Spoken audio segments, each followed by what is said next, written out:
نفسیاتی یہ بات آئی ہے کہ کہا انہوں نے اپنے دل کا غضب نکالنے کے لیے، غصہ نکالنے کے لیے السلام علیکم اور راعینا،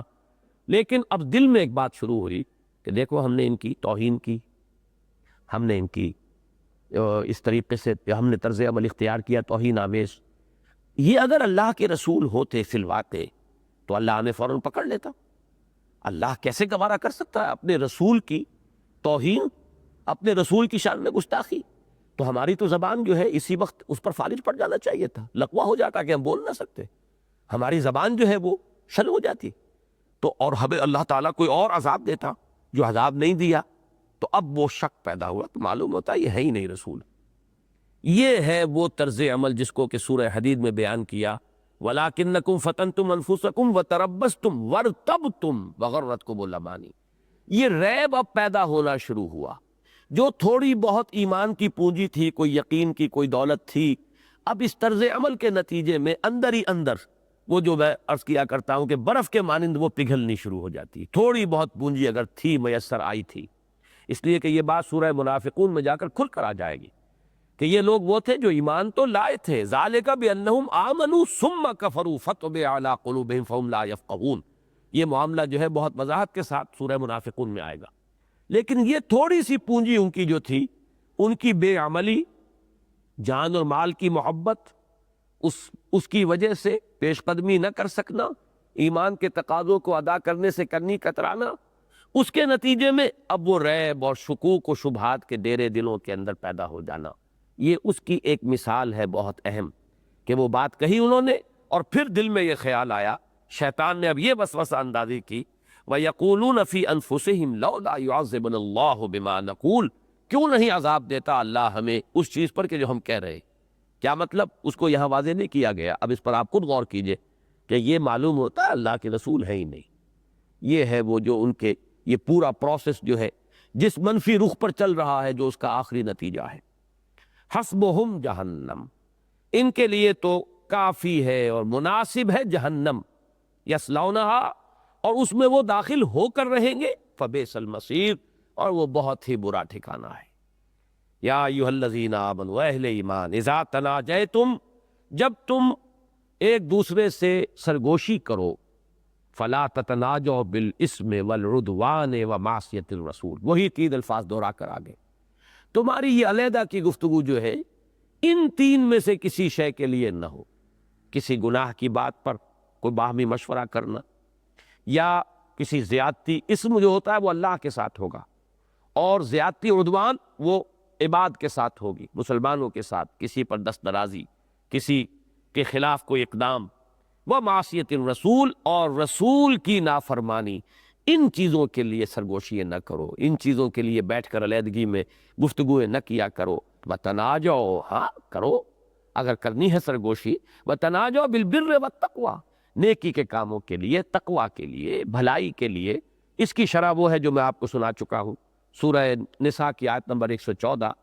لا خیر فی کثیر من نجواہم الا من امر بصدقۃ او معروف او اصلاح بین الناس. یہاں تین چیزوں سے 2 مرتبہ روکا، اس کے مقابلے میں یہاں تو صرف بر اور تقوی کے الفاظ آئے، لیکن سورہ نساء کی اس آیت میں 3 ہی چیزیں متبادل آ گئی. الا من امر بصدقۃ او معروف او اصلاح بین الناس. تو اگر کرنا ہی ہے، سرگوشی کرنی ہے، یہ میں نے جیسا کہ عرض کیا کہ سرگوشی، علیحدگی میں گفتگو تمدن کی ضرورت بھی ہے، خود تحریکی ذرائع کے لیے بھی، تحریکی تقاضوں کو پورا کرنے کے لیے بھی ضروری ہے. کسی وقت کوئی ساتھی جو ہے محسوس ہوا نظم کی پابندی نہیں کر رہا، وہ ڈھیلا پڑ رہا ہے، اس کا جذبہ کوئی سٹ پڑتا نظر آ رہا ہے، تنہائی میں چاہیے اس کو سمجھائیے. بلکہ اس کے لیے بہترین موقع ہی تنہائی میں جا کر بات کرنے کا ہے. اگر آپ لوگوں کے اندر، اجتماع کے اندر وہ بات کریں گے تو اس کے اندر مزید ہو سکتا ہے کہ ڈھٹائی پیدا ہو جائے. اگر علیحدگی میں جا کر سمجھائیں گے تو اس کے بہتر نتائج نکلیں گے. لہٰذا یہ ہے وہ مثبت کام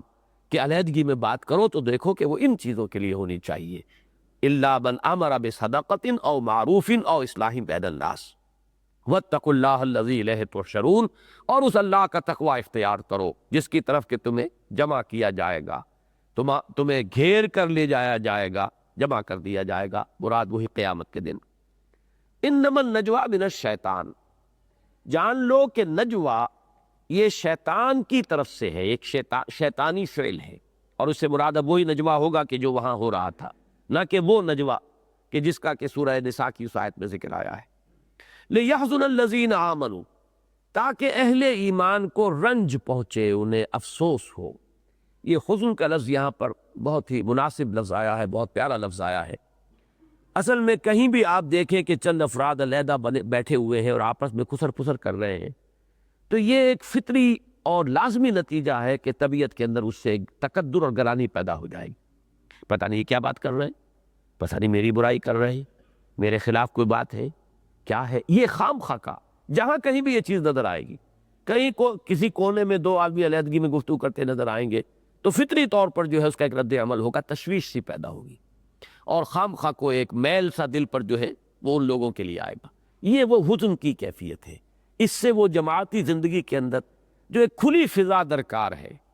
اس میں جو ایک کھلا ماحول ہونا چاہیے، باہمی اعتماد کی فضا ہونی چاہیے، جو بات ہو کھلی کھلی ہو، سامنے ہو، لوگوں کے برملا جو ہے وہ بات جو کی جائے موجودگی میں کی جائے، الا یہ کہ وہ چیزیں ہوں جو میں پہلے عرض کر چکا ہوں، جو سورہ نساء کی آیت میں آئی ہے۔ لیکن یہ کہ عام طور پر جو نجوہ ہوتا ہے، اور خاص طور پر وہ نجوہ جس کا کہ یہ اس سورہ مبارکہ میں ذکر آ رہا ہے، وہ پھر ہوتا ہے کہ جس سے مسلمانوں کو ایک دکھ اور رنج پہنچتا ہے۔ لِيَحْزُنَ الَّذِينَ، یہی لفظ حزن آیا ہے، دو روایات میں آپ کو سنا رہا ہوں، اس لیے کہ میں نے عرض کیا آپ سے کہ اصلاً تو یہ مضامین سمجھ میں آئیں گے وہ جو کشمکش اقامت دین کی جد و جہد، انقلابی جد و جہد، اور اس میں ان دو احزاب کا وجود میں آ جانا، اور ایک جو جماعتی زندگی میں ففتھ کالمسٹ عنصر ہے اس کا اس باہر کے جو کھلے دشمن ہیں ان کے ساتھ ساز باز کا ہونا، اور آپس میں ان کا نجوہ، ایک تو یہ ہے اصل مضمون، یہ سمجھ میں نہیں آیا تو گویا کہ سورہ مبارکہ سمجھ میں نہیں آئی۔ دوسرے اسی سے ہم اخذ کریں گے اپنے لیے رہنمائی، اگر ہم چاہتے ہیں اقامت دین کی جد و جہد کرنا، اسلامی انقلاب برپا کرنا، تو جو نظم جماعت ہمارا بنے گا اس کے لیے بھی آداب ہمیں یہیں سے ملیں گے۔ تیسرے درجے میں جو عموم لفظ ہے اس میں کچھ مجلسی آداب بھی آ رہے ہیں۔ یہ عام مجلسی آداب کے بھی خلاف ہے کہ علیحدہ بیٹھ کر بات کی جائے، گفتگو کی جائے، اور خاص طور پر یہ حدیثیں جو ہیں، جیسے کہ بخاری میں یہ روایت موجود ہے، اذا کنتم ثلاثۃ فلا یتناجا اثنان دون صاحبہما فإن ذلک لیحزنہ، اگر تم کہیں تین ہو تو دو آدمی علیحدہ آپس میں گفتگو نہ کریں اس تیسرے سے چھپ کر، تیسرے کو بات نہ مت آئیں، علیحدگی میں بات کریں،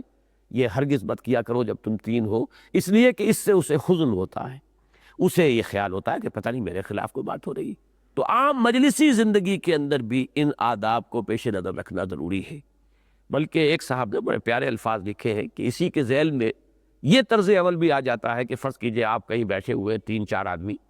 اور دو افراد جو ہیں ان کی زبان کوئی اور بھی ہے جس کو وہ جانتے ہیں، انہوں نے آپس میں اپنی زبان میں بات کرنی شروع کر دی، تو میں نے یہ محسوس کیا کہ واقعتاً یہ ہوتا ہے، ہمارے پٹھان بھائیوں کی یہ بڑی کمزوری ہے۔ اگر آپ کہیں ہو تو وہ اگر دو پٹھان ہوں گے تو پھر وہ اپنی پشتو جو ہے اس کے اندر شروع ہو جائیں گے، بالکل لحاظ نہیں کریں گے کہ ہم اس ایسی مجلس میں ہیں جس میں کہ کوئی وہ لوگ بھی بیٹھے ہوئے ہیں جو پشتو نہیں جانتے۔ تو مجھے احساس ہوا جب میں نے ان کی وہ رائے پڑھی کہ واقعتاً طبیعت پر ایک منفی رد عمل ہوتا ہے، آدمی کچھ ان ایزی سا فیل، کم سے کم انکمفرٹیبل فیل کرتا ہے کہ یہ کیا بات ہو رہی ہے۔ وہ بات ہونی چاہیے جب مجلس میں ہے تو اسی انداز میں، اس طور سے کہ سب اس میں شریک ہو، البتہ کسی وقت شدید ضرورت بھی ہو سکتی ہے۔ تو مسلم شریف میں جو روایت آئی ہے اس میں ایک الفاظ اضافی ہیں، اذا کنتم ثلاثۃ فلا یتناجا اثنان دون الثالث الا باذنہ فانہ یحزنہ، کہ اگر تم تین ہو تو تیسرے ایک کی اجازت کے بغیر دو آپس میں کوئی گفتگو نہ کرے، کوئی علیحدہ سے سرگوشی نہ کرے، اجازت لے لے کہ ہمیں ذرا کچھ بات کرنی ہے۔ اور یہ بھی میں سمجھتا ہوں کہ کوئی بدرجہ مجبوری کہیں شدید ہی ضرورت احتیاج لاحق ہو جائے تو کرنا چاہیے، ورنہ اس سے حتی الامکان اجتناب کرنا چاہیے۔ تو یہ بھی در حقیقت جو مجلسی آداب ہیں وہ بھی ہمیں یہیں سے اخذ کرنے ہیں، اور یقیناً جیسے کہ تفسیر کا اصول ہے کہ الاعتبار لعموم اللفظ لا لخصوص السبب، اصل اعتبار کیا جائے گا الفاظ کے عموم کا، باقی جو پس منظر ہے، جو سبب ہے، جو شان نزول ہے، صرف اسی تک بات کو محدود نہیں رکھا جائے گا، بلکہ یہ جیسا کہ میں نے بارہا عرض کیا ہے کہ تدبر قرآن کے لیے پہلا قدم تو یہی ہونا چاہیے کہ خاص اس کانٹیکسٹ میں رکھ کر ان آیات کو اور اس صورت کو جن حالات میں جس پس منظر میں وہ نازل ہوئی ہے پہلے تو اسی کو سمجھنا چاہیے، اصل بات تو وہی ہے۔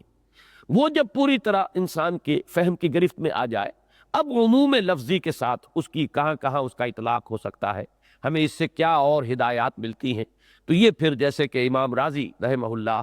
فیہ مسائل، اب وہ شروع کرتے ہیں کہ اب اس میں یہ مسئلے جو ہے اس آیت سے یا ان الفاظ سے یہ چیزیں ہیں کہ جو سامنے آتی ہیں، پھر وہ گنتی کرتے چلے جاتے ہیں، وہ عموم لفظی کی بات ہوگی۔ باقی یہ کہ پہلا یقیناً غور و فکر کا مرحلہ یہی ہے کہ خاص اس کانٹیکسٹ میں رکھ کر ان الفاظ کو اور ان پر غور کیا جائے کہ جس کانٹیکسٹ میں وہ نازل ہوئے۔ انما النجوى من الشیطان لیحزن الذین آمنوا ولیس بضارهم شیئا الا باذن اللہ، یہ ہے ہمارے ایمان کا تقاضا، اور اس میں وہ جو حزن پیدا ہوتا ہے اہل ایمان کے دلوں میں، گویا کہ اس سے بچاؤ کی ایک تدبیر ہے جو انہیں سجھا دی گئی، اور نہیں ہے وہ یعنی شیطان انہیں کچھ بھی ضرر پہنچانے والا، قادر نہیں ہے، کوئی ضرر نہیں پہنچا سکتا، الا باذن اللہ، مگر اللہ کے اذن سے۔ یہ ہے وہ توکل اللہ پر، یقین کہ تمہیں فکر مند نہ ہو، خامخواہ پریشان نہ ہو، ان کی خسر پھسر، ان کے یہ شیطانی مشورے، ان کی یہ شیطانی منصوبہ بندیاں کوئی نقصان تمہیں نہیں پہنچا سکیں۔ لیکن یہ کہ ہر چیز کا ایک فطری اور فوری اثر ہوتا ہے، وہ اس کے منافی نہیں ہوتا۔ مثال کے طور پر آپ کو کوئی رنج پہنچا ہے تو فوری سا تھوڑی دیر کا ایک صدمہ، یہ ایمان کے منافی نہیں ہے، لیکن اسے دل کو لگا لینا یہ منافی ہو جائے گا۔ سورہ تغابن جب ہم پڑھیں گے تو تفصیل سے یہ بات سامنے آئے گی، ما اصاب من مصیبت الا باذن اللہ ومن یؤمن باللہ یہد قلبہ، کوئی مصیبت اللہ کے اذن کے بغیر نازل نہیں ہو سکتی۔ تو جس کو اللہ پر ایمان ہو اس کے دل کو تو اطمینان اور سکون رہتا ہے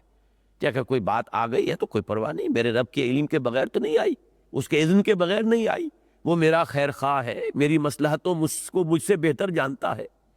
میں تو نہیں جانتا وہ جانتا، انک تعلم ولا اعلم وتقدر ولا اقدر، تو اس لیے کوئی فکر کی بات نہیں۔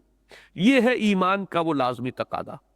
لیکن فوری طور پر کچھ افسوس ہو جانا، کوئی عزیز فوت ہو گیا، اس کا کوئی رنج اور صدمہ، یہ ایمان کے منافی نہیں ہوگا۔ اسی طریقے سے جب جماعتی زندگی میں لوگ دیکھتے ہیں کہ کچھ لوگوں نے جتھا بندی کر لی ہے، علیحدہ بات کر رہے ہیں، تو یقیناً اس کا ایک رد عمل ہوگا طبیعت پر، ایک ملال جو ہے پیدا ہوگا۔ البتہ اس کو زیادہ گہرے نہیں ہونے دینا چاہیے،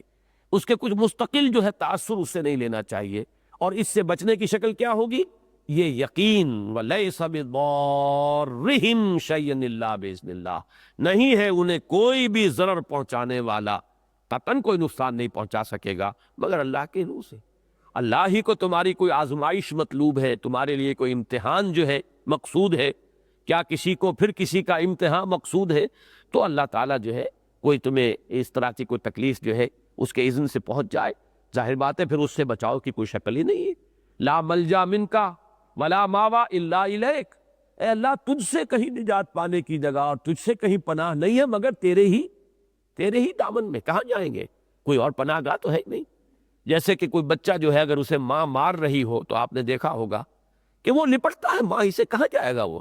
ماں مار رہی ہے تو ناراض ہو کر کہیں ادھر ادھر نہیں جائے گا، وہ پھر اپنی ماں سے لپٹتا ہے، اسی کے دامن سے چپٹتا ہے۔ تو یہ بہترین تعبیر ہے، جب میں یہ الفاظ پڑھتا ہوں حدیث نبوی میں جو آتے ہیں تو بچے کا وہ نقشہ میرے نگاہ میں آ جاتا ہے کہ ماں مار رہی ہے لیکن وہ ماں ہی کے دامن سے لپٹے جا رہا ہے، چمٹ رہا ہے، اسی کے قدموں سے، اسی ٹانگوں سے لپٹ رہا ہے۔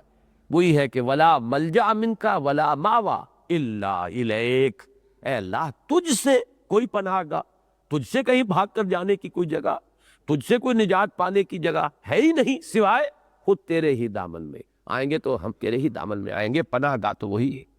لہذا یہ چیز ذہن میں رکھیے کہ اللہ تعالیٰ نے اس چیز سے بچانے کے لیے فرما دیا وَلَيْسَ بِضَارِّهِمْ شَيْئًا إِلَّا بِإِذْنِ اللَّهِ،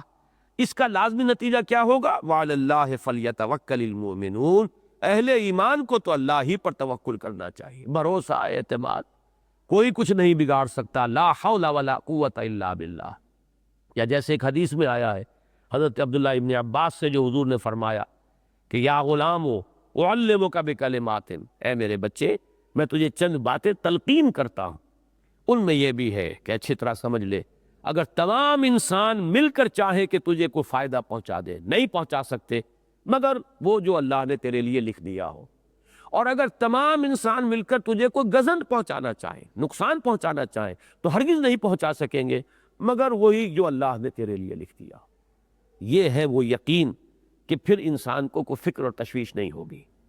یا ایھا الذین آمنوا اذا قیل لکم تفصحوا فی المجالس فافصحوا یفصح اللہ لکم، اہل ایمان جب تم سے کہا جائے کہ کھل جاؤ مجلسوں میں، وسعت پیدا کرو، تو ذرا کھل کے بیٹھا کرو، اللہ تعالیٰ تمہارے لیے کشادگی پیدا کر دے گا۔ یہاں دو مفہوم لیے گئے تفصحوا کے۔ ایک تو یہ ہے کہ اگر کوئی آیا ہے مجلس میں، ہم بیٹھے ہوئے ہیں، یہ عام مجلسی آداب کے اعتبار سے ہوگا۔ اب اگر کوئی آ گیا ہے تو ایسا نہ ہو کہ وہ کھڑا کھڑا ہی بیچارہ سوکھتا رہے اور دیکھے کہ کہاں جاؤں۔ معلوم ہو کہ ہاسٹائل قسم کا ایٹماسفیئر ہے، کوئی اسے جگہ دینے کے لیے تیار نہیں ہے۔ آنے والوں کے لیے کھل کر ان کو خوش آمدید کہنے کا ایک انداز جو ہے کہ ان کے لیے فوراً جگہ بنائی جائے کہ اس مجلس کے اندر وہ یہ محسوس نہ کریں کہ وہ ان ویلکم گیسٹ ہیں، بلکہ یہ کہ انہیں محسوس ہو کہ کھلے دل کے ساتھ۔ جیسے حضور کی ایک حدیث بڑی پیاری حدیث ہے کہ تبسمک فی وجہ اخیک صدقۃ، اپنے متبسم چہرے کے ساتھ اپنے کسی بھائی سے ملاقات کرنا یہ بھی صدقہ ہے، یہ بھی نیکی ہے۔ ایسا نہ ہو کہ کوئی آپ سے ملنے آیا اور آپ عبوساً قمطریرہ بنے ہوئے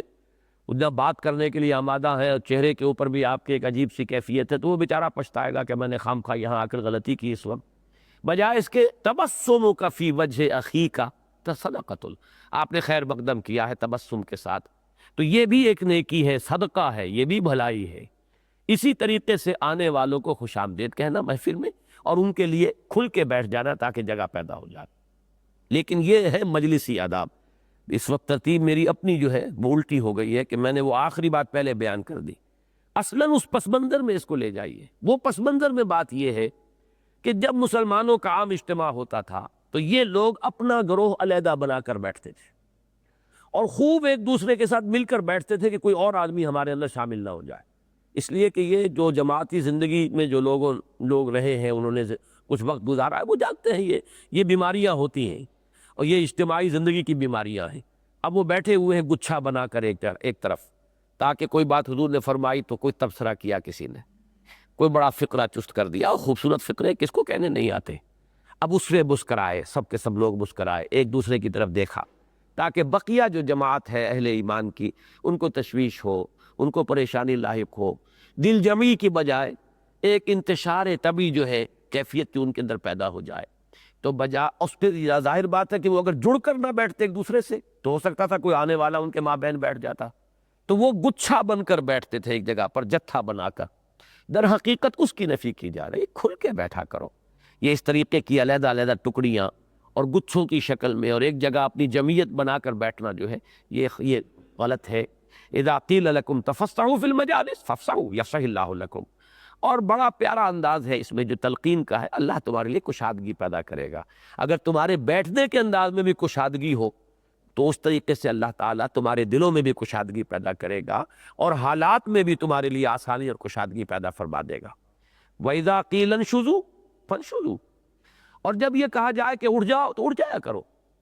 اب اس میں بھی وہی پس منظر سامنے ہوگا تو بات سمجھ میں آئے گی۔ اکثر یہ ہوا ہے اجتماع ختم ہو گیا، حضور نے کہہ دیا بات ختم ہوئی، اب بیٹھے ہیں وہیں پر دھرنا مار کر، اٹھ نہیں رہے تاکہ ابھی اپنے نوٹس ایکسچینج کر لیں، جو کچھ کارروائی ہوئی ہے اجتماع میں اس کے اوپر اب کیا رد عمل ہمیں اختیار کرنا ہے، کیا تبصرے کرنے ہیں باہر جا کر، وہ وہیں کے وہیں باہمی مشورہ بھی ہو جائے۔ یا یہ کہ اگر حضور کی محفل ہے، حضور کے اپنے اگر گھر میں ہوا ہے یہ اجتماع، اور اگر آپ مسجد میں، ظاہر بات ہے مسجد میں اور گھر میں کتنا فصل تھا، تو یہ نہ ہو کہ حضور کو اطمینان ہو جائے کہ اب لوگ چلے گئے، بلکہ آپ کے بھی اعصاب کے اوپر ایک بار رہے کہ کچھ لوگ باہر بیٹھے ہیں اور چیمے گوئیاں ہو رہی ہیں، اور ہو سکتا ہے وقفے وقفے سے کوئی قہقہا جو ہے اس کی آواز بھی حضور کے کانوں تک پہنچ جاتی ہو، تاکہ حضور صلی اللہ علیہ وسلم کی طبیعت کے اندر بھی ایک رنج اور ملال کی کیفیت پیدا ہو جائے۔ اس کے بجائے فرمایا جب اجتماع ختم ہو جائے، مجلس کے خاتمے کا اعلان کر دیا جائے، فانشزوا، اب اٹھو، جو حکم ملا ہے کمر کسو، اس کے اوپر عمل کرو، نہ یہ کہ اب وہاں پر دھرنا مار کر بیٹھے ہوئے ہیں۔ اس کے لیے بھی بڑا پیارا انداز ہے، یرفع اللہ، اگر تم یہ کرو گے، یرفع اللہ الذین آمنوا منکم والذین اوتوا العلم درجات،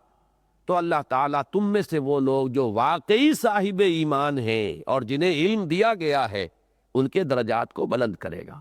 یہاں پر چونکہ ایک تھا کھل کر بیٹھنا مجلس میں، تو تفصحوا یفصح اللہ لکم، یہ لفظی جو اور معنوی جو ہے اس کے اندر ربط،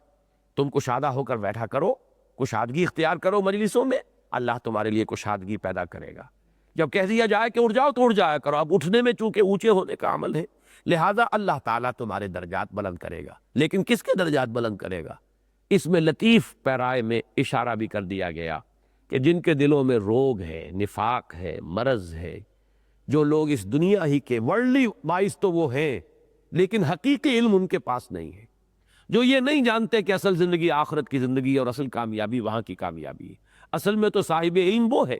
جسے یہ بات معلوم ہو گئی کہ یہ زندگی جو ہے اصل زندگی نہیں ہے. ان الدار الاخرۃ لہی الحیوان لو کانوا یعلمون، اصل زندگی تو آخرت کی زندگی ہے، کاش کہ انہیں معلوم ہوتا. تو جن لوگوں کو یہ نعمتیں میسر نہیں ہیں، ایمان اور علم حقیقی کی نعمتیں، ان کو مستثنا کر کے جن لوگوں کے پاس وہ ایمان ہے اور علم حقیقی ہے، اللہ ان کے درجات کو بلند کرے گا.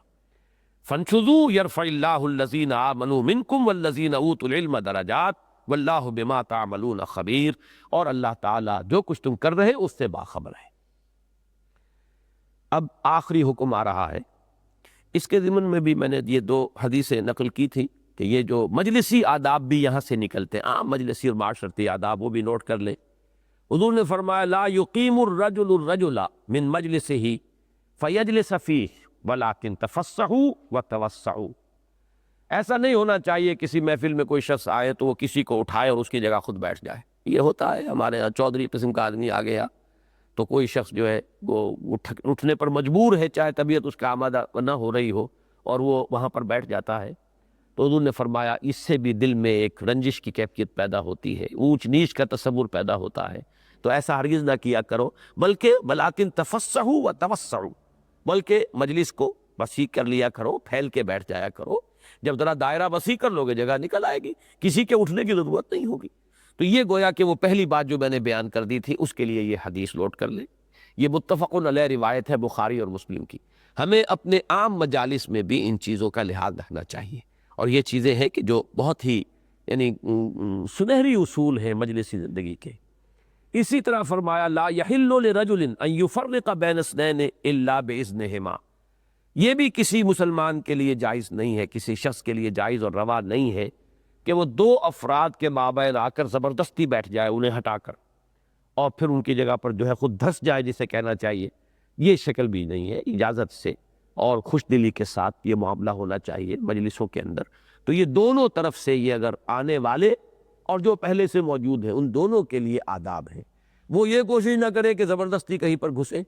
اور وہ لوگ جو ہیں ان کے لیے بھی حکم یہ دیا گیا کہ وہ وسعت پیدا کرے تاکہ آنے والوں کے لیے گنجائش پیدا ہو جائے. یہ ہے وہی جو اس کے جو مجلسی آداب ہے. لیکن ان آیات مبارکہ کا اصل مفہوم جیسا کہ میں نے عرض کیا، وہ جب تک وہ منافقین کا طرز عمل اور ان کا بغض اور ان کی جتھا بندی اور ان کا ایک جگہ پر گچھا بن کر بیٹھنا اور آپس میں اس طرح کی ایک جمعیت فراہم کرنا، ان عام مجالس میں اپنی علیحدہ سی ایک چھوٹی سی ٹکڑی بنا کر بیٹھنا، اگر یہ سامنے نہ ہو تو اصل مفہوم سمجھ میں نہیں آئے گا. اب آخری بات ہے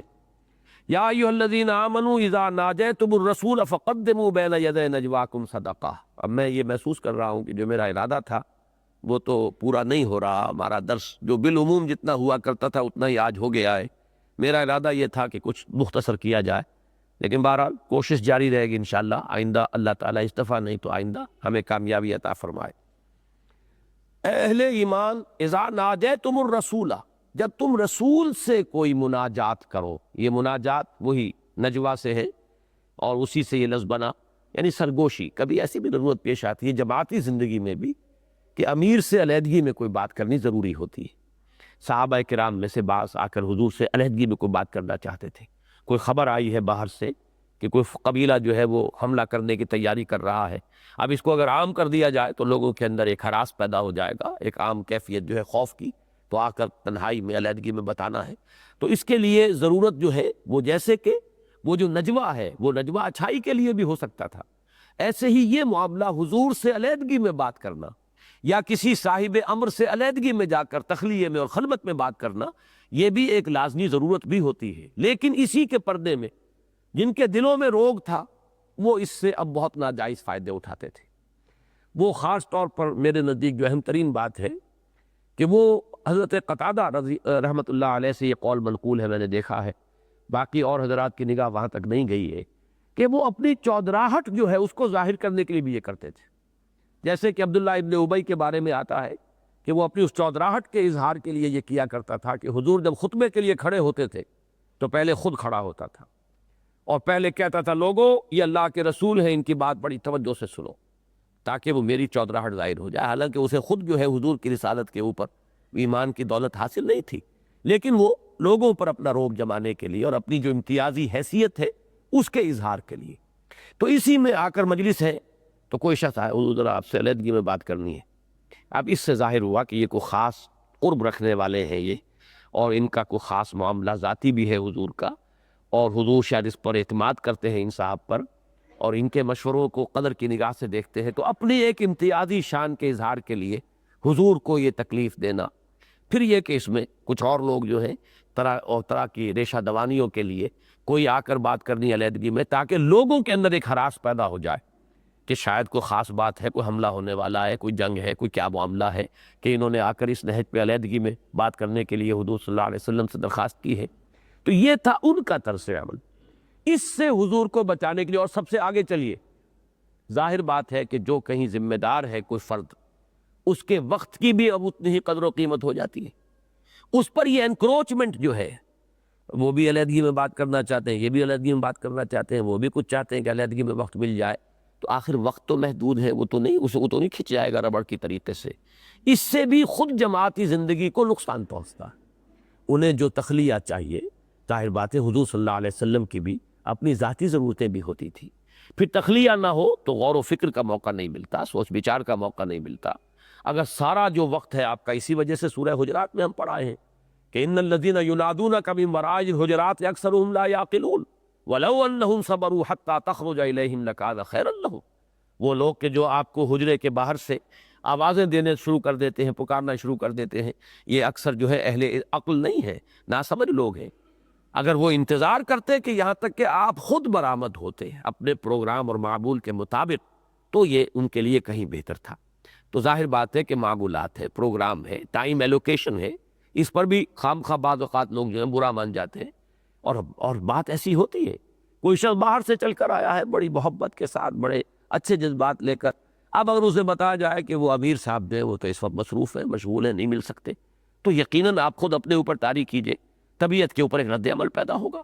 کہ تو میرا شوق دیکھ، میرا اشتیاق دیکھ، میں کن جذبات کے ساتھ آیا ہوں، اور یہاں وقت نہیں ہے۔ تو یہ چیزیں ہیں کہ جو جماعتی زندگی کے اندر مختلف پہلوؤں سے اس سے پھر منفی اثرات پیدا ہوتے ہیں۔ اب اس کے لیے ایک عجیب حکم ہے جو یہاں دیا گیا، اور اس میں غالباً ان لوگوں کا ہی صرف جو ہے سد باب کیا جا رہا ہے۔ ایک طرف حضور صلی اللہ علیہ وسلم کے معمولات کو اور اوقات کو بچایا جا رہا ہے، دوسری طرف وہ ریشہ دوانی کرنے والوں کا، چونکہ جو منافق تھے انہیں تو مال بہت عزیز تھا، دولت کے تو وہ پجاری تھے، لہذا ان کو روک لگانے کے لیے ان کے لیے ایک حکم نازل کر دیا گیا کہ اگر تمہیں حضور سے علیحدگی میں بات کرنی ہو تو پہلے کچھ صدقہ کیا کرو۔ یہ گویا کہ اس ایک عملی حکم جس سے وہ جو دولت کے پجاری ہیں وہ تو ویسے ٹھٹر کر لے جائیں کہ اب حضور سے علیحدگی میں وقت لینے کے لیے تو گویا کہ فیس دینی پڑے گی۔ اب یہ فیس اگرچہ حضور کو نہیں جانی، لفظ صدقہ آیا ہے، اس لیے کہ حضور صلی اللہ علیہ وسلم کے لیے تو صدقہ جو ہے وہ حرام ہے، صدقہ بھی زکوٰۃ بھی حضور کے لیے اور آپ کے اولاد کے لیے۔ تو یہاں معلوم ہوا کہ یہ گویا کہ اب ایک چندہ ہے مسلمانوں کی اجتماعی زندگی کے لیے، لیکن وہ ایک طرح کی فیس تو بن گئی کہ اگر امیر جماعت سے علیحدہ بات کرنی ہے تو پہلے ذرا کچھ گرا ڈھیلی کرو اور کچھ چیز جو ہے وہ اپنی اس جماعت کے فنڈ کے اندر جمع کراؤ، پھر آؤ اور پھر بات کرو۔ اب اس سے جہاں جو صاحب ایمان ہوں گے جن کے سامنے جماعتی زندگی کے تقاضے ہیں، وہ تو اس سے دل برداشتہ نہیں ہوں گے، بلکہ وہ صدقہ دیں گے اور حضور سے بات کریں گے۔ لیکن جن کو اصل محبتی دولت سے تھی، سارا مرض تو ان کا یہی تھا، وہ مال اور جان عزیز ہونا، تو ان کو گویا کہ خود بخود ایک روک جو ہے ان کے راستے میں حائل کر دی گئی، اور جب وہ کیفیات حاصل ہو گئی تو پھر اس حکم کو منسوخ بھی کر دیا گیا۔ تو یہ ایک مثال ہے قرآن مجید میں کہ ایک حکم جو ہے جب آیا وہ بھی، اور پھر اس کے اب نہیں معلوم ہمیں کتنے دن کے بعد، کتنے عرصے کے بعد اس کی منسوخی ہوئی ہے، تو اس کا جو ناسخ آیت جو ہے وہ بھی ساتھ ہی یہاں پر قرآن مجید میں شامل کر دی گئی ہے۔ جو حضرات واقف ہے میری رائے سے، یہی رائے میری ہے جو 23واں رکوع ہے سورہ بقرہ کا، جس میں رمضان اور روزے کا حکم آیا ہے کہ اس میں بھی ناسخ و منسوخ جو ہے وہ دونوں بالکل ساتھ ساتھ رکھ دی گئی ہیں، اور اسی وجہ سے بہت سے لوگوں کو ان کے سمجھنے میں دقت پیش آئی ہے اور مغالطہ ہوا ہے۔ بہرحال یہاں پر ایک مثال اور بھی ہے، سورہ مزمل میں بھی وہ جو قیام اللیل کا حکم تھا، اس کے لیے جو نسخ کرنے والی آیت نازل ہوئی وہ بھی سورہ مزمل کے آخر میں شامل ہے۔ دوسرا رکوع بلکہ وہ ایک ہی آیت پر غالباً مشتمل ہے، بہت طویل آیت ہے، پورا رکوع اسی پر مشتمل ہے، تو وہ ہے جس نے کہ اس حکم کو منسوخ کیا تھا جو ابتدائی صورت کے اندر آیا ہے، قم اللیل الا قلیلا نصفہ او انقص منہ قلیلا او زد علیہ ورتل القرآن ترتیلا، جس کی روح سے کم تہائی شب کھڑے رہنا لازم ہو گیا تھا۔ اب اس کی منسوخی جو ہے وہ سورہ مزمل ہی کی آخری آیت میں ہے، وہی مثال یہاں بھی ہے۔ یا ایھا الذین آمنوا اذا ناجیتم الرسول فقدموا بین یدی نجواکم صدقہ، اہل ایمان جب تمہیں رسول سے علیحدگی میں بات کرنی ہو، مناجات کرنی، مناجات بھی یہی ہے اصل میں، اسی سے لفظ بنا ہے، اور اس کے معنی کیا ہے؟ اللہ سے سرگوشی کرتا ہے انسان۔ مناجات کیا ہے؟ اللہ کی تعریف ہے، حمد ہے، مناجات ہے، گویا کہ سرگوشی ہو رہی ہے اللہ سے۔ اذا ناجیتم الرسول، علیحدگی میں تخلیہ میں بات کرنی ہو رسول سے، فقدموا بین یدی نجواکم صدقہ، تو اپنی اس علیحدگی کی گفتگو سے پہلے صدقہ پیش کرو، اس پر مقدم کر دو، پہلے دو صدقہ۔ ذالک خیر لکم واطہر، یہی تمہارے لیے بہتر بھی ہے اور زیادہ پاکیزہ بھی ہے۔ فإن لم تجدوا فإن اللہ غفور الرحیم، ایک اس میں ایکسیپشن بھی کر دی گئی کہ اگر تم نہ پاؤ، کسی کے پاس نہیں ہے کچھ صدقہ دینے کے لیے، تو کوئی بات نہیں ہے، اللہ تعالیٰ غفور ہے، رحیم ہے۔ لیکن عام قانون یہی رہے، اس سے یہ بات سامنے آ گئی، فقراء صحابہ کے راستے میں تو رکاوٹ نہیں رہی، لیکن وہ جو عمراء تھے، اور ظاہر بات ہے کہ منافقین کی اکثریت انہی پر مشتمل تھی، جو دولت مند لوگ تھے، اسی لیے آتا ہے قرآن مجید میں کہ اے نبی آپ کو ان کے مال اور اولاد جو ہے آپ اس سے متاثر نہ ہو، لا تعجبک اموالہم ولا اجسادہم، تو ان کے اجساد اور ان کے مال ان سے آپ متاثر نہ ہوا کریں۔ تو فرمایا کہ فإن لم تجدوا فإن اللہ غفور رحیم، اگر نہ پاؤ تو پھر کوئی حرج نہیں ہے، اللہ تعالیٰ غفور ہے اور رحیم ہے۔ اشفقتم، اب اس کے فوراً بعد یہ آیت آ گئی ہے جس میں کہ اس کی منسوخی ہو رہی ہے اس حکم۔ اشفقتم ان تقدموا بین یدی نجواکم صدقات، کیا تم ڈر گئے اس سے تمہیں بددلی ہوئی ہے؟ اشفقتم، کیا تم ڈر گئے ہو اس سے کہ تم اپنے نجوا، اپنی علیحدگی کی گفتگو سے پہلے تم صدقہ پیش کرو اس سے؟ فإذ لم تفعلوا، تو جب تم نے یہ نہیں کیا، وتاب اللہ علیکم، اور اگر نہیں کیا تو اللہ تعالیٰ نے بھی تم پر توجہ کی اور تم پر نظر عنایت فرمائی، نتیجہ کیا؟ تمہاری توبہ قبول کر لی۔ اب یہ ذرا مشکل مقام ہے، اس پر بعض حضرات نے بحث کی ہے، اور ایک نقطہ جو بہت اچھا سمجھ میں آیا وہ یہ ہے کہ یقیناً اس سے کچھ مومنین صادقین کو ایک پشیمانی ہوئی ہوگی کہ اللہ تعالیٰ کا منشا یہ معلوم ہو رہا ہے کہ نبی کے وقت کو ضائع نہ کیا جائے، نبی کے اوقات پر زیادہ بوجھ نہ ڈالا جائے، ان کی پرائیویسی پر زیادہ جو ہے انسان وہ انکروچمنٹ نہ کرے۔ تو یہ چیز اگر کسی سے ہوتی رہی ہے، اور فرط محبت میں، فرط عقیدت میں حضور صلی اللہ علیہ وسلم سے جو ایک دلی تعلق تھا اس کی وجہ سے ہوئی ہے، تو ایک پشیمانی کی کیفیت ان پر طاری ہوئی ہوگی کہ یہ معاملہ جو ہے، اور آج تک ہم نے اس پر عمل نہیں کیا۔ جیسے ایک تشویش ہو گئی تھی صحابہ کرام کو کہ جب تحویل قبلہ کا حکم آ گیا تو اب تک کی ہماری نمازوں کا کیا ہوا، اور جو لوگ فوت ہو گئے اس عرصے میں تو ان کا کیا بنے گا؟ نماز تو دین کا سب سے بڑا ستون، اہم ترین رکن ہے، رکن رکین ہے، صلاۃ و عماد الدین۔ تو اگر اصل قبلہ یہ ہے جو آج ہمیں جس کا حکم دیا جا رہا ہے، تو جو لوگ فوت ہو گئے اسی عرصے میں نمازیں پڑھتے ہوئے شمال کی طرف، بیت المقدس کی طرف رخ کر کے ہی، تو ان کا کیا بنے گا؟ تو یہ صحابہ کرام کے اندر ایک تشویش ہو جایا کرتی تھی، اس تشویش کے ازالے کے لیے، ان کی دلجوئی کے لیے فرمایا گیا وَتَابَ اللَّهُ عَلَيْكُمْ، کوئی بات نہیں ہے اگر اس سے پہلے اس ضمن میں کوئی اونچ نیچ ہو گئی ہے، اور کسی محبت اور عقیدت اور یعنی حضور کے ساتھ قلبی لگاؤ کی وجہ سے کہیں اگر اس میں یعنی تمہارا طرز عمل غلط رہا ہے تو اس میں گھبرانے کی بات نہیں ہے، اللہ تعالیٰ جو ہے معاف فرمانے والا اور توبہ کو قبول فرمانے والا ہے۔ البتہ اب اس کے ایک بدل کے طور پر فَأَقِيمُوا الصَّلَاةَ وَآتُوا الزَّكَاةَ، ایک مثبت رخ بھی دے دیا گیا۔ یہی انداز ہے سورہ مزمل میں بھی کہ جب وہ جو قیام اللیل کا حکم تھا جب منسوخ ہوا ہے، تو فقرؤوا ما تیسر منہ واقیموا الصلاۃ وآتوا الزکاۃ واقرضوا اللہ قرضا حسنا، یعنی جو تم پر پہلے بوجھ ڈالا گیا تھا